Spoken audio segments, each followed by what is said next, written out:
dengan NIM H052335 dari PGSD-C. Menurut kamu, apa saja strategi terbaik dalam pembelajaran kelas rangkap dan mengapa kamu memilih strategi itu?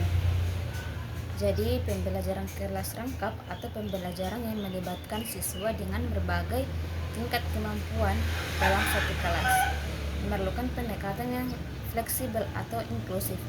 Jadi, strategi terbaik yang dapat saya terapkan adalah different introduction atau pengejaran yang dibedakan. Mengapa saya memilih strategi different introduction? Yang pertama itu memenuhi kebutuhan beragam siswa. Jadi, pembelajaran kelas rangkap, siswa memiliki latar belakang kemampuan dan gaya belajar yang berbeda. Dengan menggunakan strategi different introduction, guru dapat menyelesaikan materi, metode, dan penilaian sesuai dengan kebutuhan individu siswa. Ini membantu siswa untuk belajar pada tingkat dan sesuai dengan kemampuan mereka. Yang kedua, meningkatkan keterlibatan siswa. Ketika materi disesuaikan dengan minat dan tingkat pemahaman siswa, mereka cenderung lebih terlibat dan termotivasi belajar. Dan siswa yang merasa bahwa pelajaran relevan dengan diri mereka akan lebih aktif berpartisipasi dalam kegiatan. Dan yang ketiga, mendorong pembelajaran mandiri. Strategi different introduction mendorong siswa untuk mengambil tanggung jawab atas pembelajaran mereka sendiri dengan memberikan pilihan dalam cara belajar. Dalam menunjukkan pemahaman, siswa dapat membangkitkan keterampilan berpikir kritis dan mandiri. Dan terakhir, meningkatkan hasil belajar. Dengan dibutuhkannya kebutuhan siswa, hasil belajar cenderung meningkat. Siswa merasa lebih percaya diri dan mampu mencapai tujuan akademik mereka. Jadi, dengan menerapkan strategi different introduction dalam pembelajaran kelas rangkap, guru dapat menciptakan lingkungan belajar yang inklusif dan responsif terhadap kebutuhan semua siswa.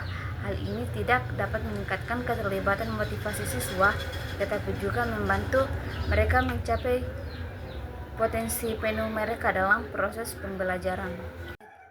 Jika saya menjadi guru di sekolah yang penerapan kelas rangkap, maka saya akan melakukan langkah berikut untuk memastikan kelas tetap efektif.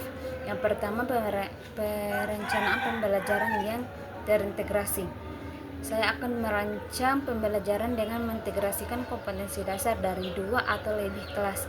Misalnya, jika kelas yang dirangkap memiliki pembelajaran yang mirip, saya akan mencari tema yang relevan untuk keduanya sehingga pembelajaran dapat berjalan secara bersamaan tanpa membingungkan siswa,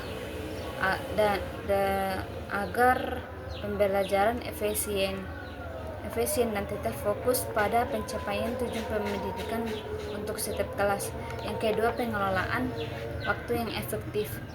Saya akan membagi waktu secara profesional untuk kegiatan yang bersifat bersama dan kegiatan khusus untuk masing-masing kelas. Misalnya, sesi pembukaan bersama seperti diskusi tema utama diikuti oleh tugas mandiri sesuai tingkat kelas. Dan yang ketiga, penerapan pembelajaran kolaboratif. Saya akan memanfaatkan metode pembelajaran kolaboratif seperti kelompok, di mana siswa dari tingkat yang lebih tinggi dapat membantu siswa yang lebih rendah agar selain mempermudah guru, ini juga melatih siswa untuk membantu dan memperkuat pemahaman mereka. Dan yang keempat, menggunakan media dan teknologi. Saya akan menggunakan media pembelajaran seperti video, gambar, atau alat bantu interaktif yang menarik setiap perhatian siswa dari berbagai tingkat, agar media pembelajaran dapat memperbeda usia atau tingkat pemahaman, membuat siswa lebih terlibat. Dan yang terakhir, evaluasi yang fleksibel atau berjenjang. Saya akan menyelesaikan evaluasi untuk masing-masing kelas dengan tetap mempertimbangkan tujuan pembelajaran yang berbeda agar evaluasi adil dan sesuai dengan tingkat kemampuan siswa. Jadi pendekatan ini dilakukan untuk memastikan bahwa semua siswa meskipun berbeda tingkat mendapatkan pembelajaran yang bermakna tanpa merasa terbebani. Selain itu, ini juga mempermudah guru untuk mengelola kelas yang lebih efektif. Mungkin itu saja penjelasan dari saya.